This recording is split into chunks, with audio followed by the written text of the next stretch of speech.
राहुल एक साधारण परिवार का लड़का था। उसकी मम्मी संजना एक स्कूल में टीचर थी। राहुल बचपन से ही अपनी मम्मी से बहुत करीब था। संजना की एक खास सहेली थी नैना। नैना एक आत्मनिर्भर, खुले विचारों वाली और बेहद आकर्षक महिला थी। वह अक्सर संजना के घर आती, कभी कभी रात को भी रुक जाती। राहुल के लिए नैना हमेशा से नैना आंटी ही थी। हंसमुख, मददगार और बहुत प्यारी।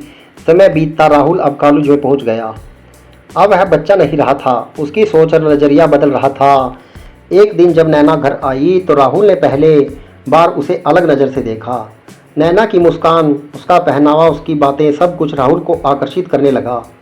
राहुल को खुद समझ नहीं आ रहा था कि उसके मन में चल क्या रहा है, लेकिन अब वह नैना के आने का बेसब्री से इंतजार करने लगा। राहुल धीरे धीरे राहुल ने नैना से सोशल मीडिया पर बात करनी शुरू कर दी।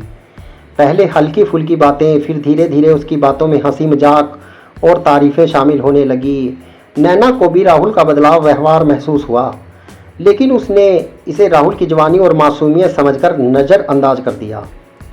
एक दिन राहुल ने नैना को ऐसा मैसेज भेज दिया जिसमें उसकी भावनाएं साफ झलक रही थी। नैना आंटी, आप बहुत खूबसूरत हैं। मुझे आपसे बात करना बहुत अच्छा लगता है।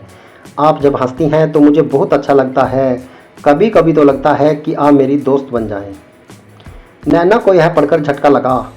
उसने राहुल को समझाने की कोशिश की, लेकिन राहुल की बातें दिन ब दिन बोल्ड होती गई। वह नैना की तारीफ करता, उसके कपड़ों पर कमेंट करता और कभी कभी डबल मीनिंग जोक्स भी भेज देता। एक दिन राहुल ने अपनी हद पार कर दी। उसने नैना को सीधा लिख दिया कि आप मुझे बहुत पसंद है, मैं आपके बिना नहीं रह सकता। नैना को गुस्सा आ गया। उसने राहुल को डांटा, राहुल, तुम्हें समझना चाहिए कि मैं तुम्हारी मम्मी की सहेली हूँ। तुम्हारी उम्र और मेरी उम्र में फ़र्क है।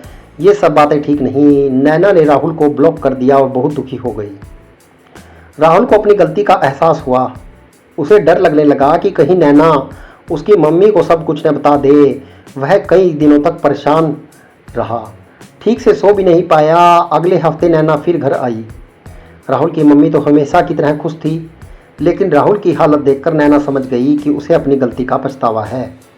नैना ने संजना से कुछ नहीं कहा, बल्कि राहुल को अकेले में बुलाया। नैना ने राहुल से कहा, राहुल, मैं जानती हूँ तुम्हारी उम्र में ऐसे जज्बात आना आम बात है, लेकिन रिश्तों की मर्यादा समझना बहुत ज़रूरी है। मैं तुम्हारी मम्मी की सबसे अच्छी दोस्त हूँ और तुम्हारे लिए हमेशा आंटी ही रहूँगी। तुम्हें अपनी भावनाओं पर काबू रखना सीखना चाहिए। ज़िंदगी में आगे बढ़ो, पढ़ाई करो, अपने रिश्तों की सीमा को समझो। राहुल की आंखों में आंसू आ गए। उसने नैना से माफ़ी मांगी। माफ़ कर दीजिए आंटी, मुझे अपनी गलती का एहसास हो गया है। मैं वादा करता हूँ आगे से कभी ऐसी बात नहीं होगी। नैना ने मुस्कुराकर उसका सिर सहलाया और कहा, गलती इंसान से ही होती है, लेकिन सीखना भी ज़रूरी है। इसके बाद राहुल ने खुद को बदल लिया।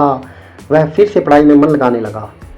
नैना अब भी घर आती, लेकिन राहुल अब उन्हें वही सम्मान और मर्यादा देता जो एक आंटी को मिलनी चाहिए।